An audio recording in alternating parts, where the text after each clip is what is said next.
Hello, everyone. My name is John Howe-Wemett. I am the financial planner here at Generation Capital Management, and this is another installment of John's Top Tips. Well, we all know that wages aren't keeping up with inflation. Inflation's been running hot lately. People have been really feeling it. Every time you go grocery shopping or at the gas pump, you might be having some financial struggles, and it might be time to start cutting back on some of your expenses. Having those conversations with your family can be really terrifying, but I'm here with some tips to help you to try to ease your mind a little bit and make those conversations at least a little bit less scary. So let's hit it. The first thing that I want you to keep in mind is that there's absolutely no shame in cutting back, and there's no shame in needing to have a conversation about cutting back. In fact, having a conversation with your family about cutting back is a really important step for you to take for the financial health of your family overall. It can be a hard step, of course. There can be a lot of emotions surrounding it. We can feel a sense of inadequacy. We can feel like we were supposed to be managing our expenses better, or we can feel like we should be working harder. But the bottom line is that a lot of times there are things that are outside of your control.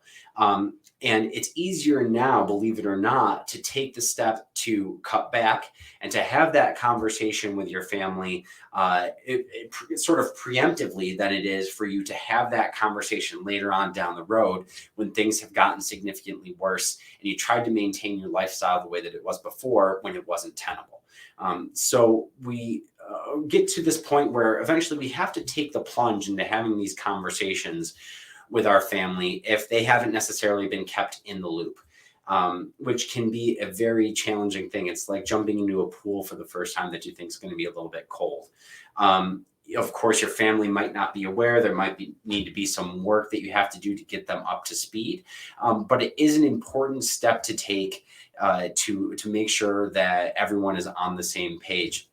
You do want to, if your partner hasn't been involved in the finances up to this point, you do want to try to get your partner involved in at least monitoring the finances, making sure that they're an involved part of the conversation as well, and try to make your conversations as fact-filled and as unscary as possible. Try to be as straightforward as you can so that we're not causing any level of alarm. We just want to make sure that it's informative and fact-filled and not as devoid of emotion as we can, because these conversations can tend to get a little bit emotional.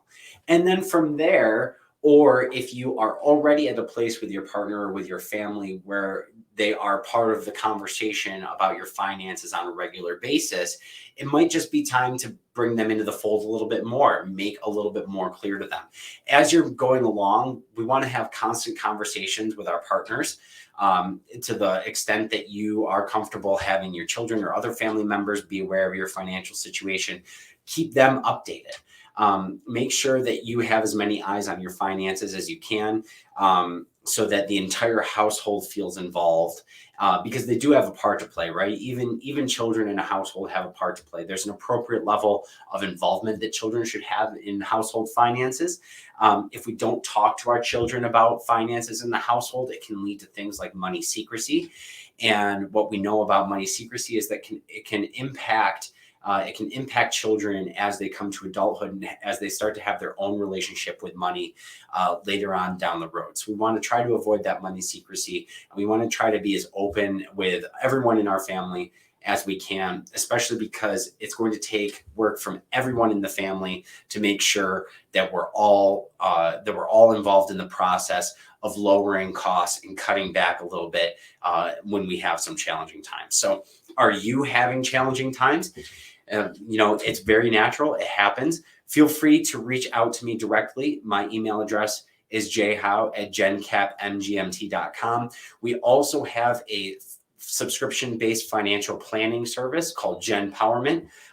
We are able to help you with your finances. We can help you to set up a budget.